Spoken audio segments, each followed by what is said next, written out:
नमस्कार विद्यार्थ्यांनो. आज आपण उद्याच्या इंग्रजी पेपरला येणारे संभाव्य प्रश्न पाहणार आहोत. त्यामुळे जाता जाता हा व्हिडिओ नक्की पहा. तर पहिला प्रश्न आहे पहा. Observe the picture and choose the correct pair of describing words for the given things. आता इथं चहाचं आणि आईस्क्रीमचं चित्र दिलेलं आहे आणि त्याचे डिस्क्रायबिंग वर्ड विचारले. काय येतील सांगा बघू. नक्कीच पर्याय क्रमांक 2 हॉट अँड कोल्ड. पर्याय क्रमांक 2. नंतर पहा. Find the correct article in the sentence. Hari is industrious man. आता इथं आय आलंय म्हणजे नक्कीच AEIOU असेल तर आपण काय वापरतो, ॲन वापरतो. म्हणून इथं कोणता आर्टिकल येणार, an. Choose the sentence that has incorrect punctuation marks. Do you like grapes? Question mark बरोबर आहे. I will give you something, full stop बरोबर आहे. How can I forget you? Exclamation mark correct आहे. They won't forget us. आता इथं काय miss आहे पहा. इथं ओंटच्या इथं एपॉस्ट्रॉफी हवी होती, ती नाही आहे. त्यामुळं याचा काय येणार, पर्याय क्रमांक 4. चौथं पहा. Which punctuation mark is missing in the given sentence. या वाक्यात कोणतं विरामचिन्ह गाळलेलं आहे. I like mangoes, grapes and oranges. इथं काय हवं होतं, कॉमा हवा होता. म्हणून पर्याय क्रमांक 1. Read the passage carefully and answer the questions. Cleaning hands before eating is very important. Eating something with dirty hands cause many diseases. To make aware of this, we celebrate World Hand Wash Day on 15th October every year. आता question कसे विचारलेत बघा. Cleaning hands before dash dash is very important. इथं आता वाक्यच आहे cleaning hand before eating. So option number 4.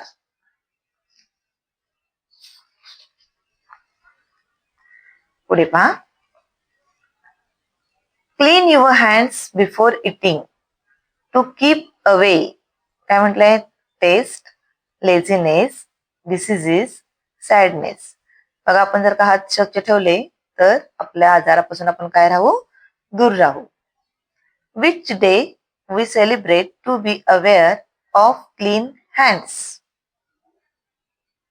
Pulse Polio Day, World Environment Day, World Hand Wash Day, World Cleaning Day. काय येणार उत्तर, पर्याय क्रमांक 3 वर्ल्ड हँड वॉश डे. 8वा क्वेश्चन पहा. Choose the correct picture for the word rose. आता यातलं रोजचं चित्र कोणतं आहे, पर्याय क्रमांक 1. पुढे पहा. Look at the picture and fill in the blank with the correct preposition. The basket of tomatoes is dash dash the greengrocers. आता हे टोमॅटोचं बास्केट कुठं आहे, त्या विक्रेत्याच्या इन फ्रंट ऑफ. कुठे आहे, इन फ्रंट ऑफ, च्या समोर. Choose the correct form of the verb for the following sentence. One of my brothers the captain in the army. बघा इथं काय येणार, माझ्या भावांपैकी एक भाऊ कॅप्टन आहे आर्मीचा, होय की नाही. इथं काय येणार, पर्याय क्रमांक 3 has. How beautiful is the rain. Which punctuation mark will you use, exclamation mark. पुढे पहा आता 12वा question. Pick out the first letter of each the word given in the boxes and form a new word. Select the group to which it belongs to. म्हणजे आपल्याला इथं काय करायचं आहे, सगळ्यातलं पहिलं अक्षर घ्यायचं आहे आणि त्यापासून वेगळा शब्द तयार करायचा. तर कुठला होतोय बघा शब्द, MANGO. कोणता शब्द तयार झाला, मँगो. मँगो कशात येतं, मँगो हे व्हेजिटेबल आहे, फ्लॉवर आहे, फ्रूट आहे की नट आहे. काय आहे ते, फ्रूट आहे. पर्याय क्रमांक 3. If today is Friday, what day was there on the day before yesterday. बघा आज शुक्रवार आहे, तर कालचा परवा कोणता दिवस होता? द डे बिफोर म्हटलंय हा इथं. बघा काय म्हटलेलं आहे इथं, बिफोर. येस्टरडे. येस्टरडे मीन्स काल, कालच्या आधीचा दिवस. मग आज फ्रायडे असेल तर काल कोणता दिवस होता? थर्सडे. आणि थर्सडेच्या आदला दिवस काय येणार आहे? वेन्सडे. नाही तर काय येणार उत्तर? पर्याय क्रमांक 1. Mumbai is to the dash dash direction in the map of India. भारताच्या नकाशात मुंबई भारताच्या कुठल्या बाजूला आहे? वेस्ट, पश्चिमेला आहे पहा. आता घड्याळ बघितल्यानंतर तुम्ही लगेच ऑप्शन करताय की इथं 2:30 म्हणून, पण प्रश्न काळजीपूर्वक वाचणं गरजेचं आहे. What will be the time in the following clock after 30 minutes विचारलंय. घड्याळाचा आत्ताचा टायमिंग इथे विचारलेला नाही, 30 मिनिटानंतरचा टायमिंग विचारले. मग आता 2:30 वाजलेत म्हणजे 2:30 झालेत, मग अर्ध्या तासानंतर किती वाजेल तिथं? 3 o'clock. पर्याय क्रमांक 2. Choose the correct word to comparison for the given picture. इथं दगडाचं चित्र दिलंय आणि याची तुलना करणारा शब्द दाखवा म्हटले. आता दगड कसा असणार आहे? लूज रॉक येईल का? इथं रॉक तर 2च पर्यायामध्ये आहेत, हा रॉक आहे. मग ऍज फर्म ऍज रॉक. पर्याय क्रमांक 1. 17वा पहा. Which of the following is the wrong pair of rhyming words. Wrong विचारलंय, चुकीची जोडी, wrong pair. Could would correct आहे. हॅज हॅड रायमिंग आहे का? नाही. पेअर वेअर, सेड पेड बरोबर आहे. म्हणून इथं काय येणार? पर्याय क्रमांक 2 ही चुकीची जोडी आहे. आता 18वा क्वेश्चन पहा.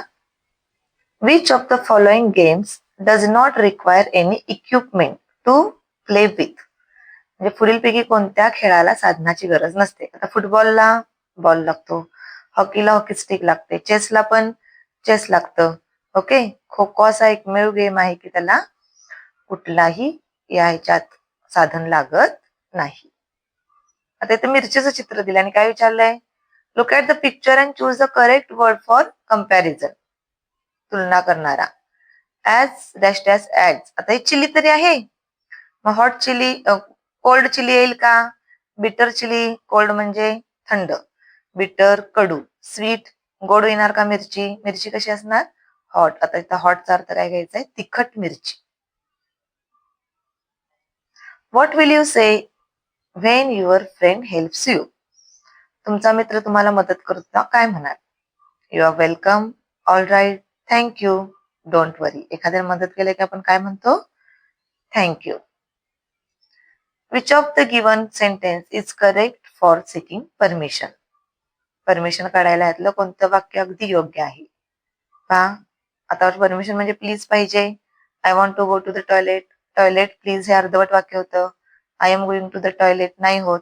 मे I go to the toilet please हे काय आहे? योग्य वाक्य आहे. Identify the picture related to the word short. आता इथे 4 आकृत्या दिलेत. पहिल्यांदा बघा, ही पहिली काय आहे? टॉल आहे.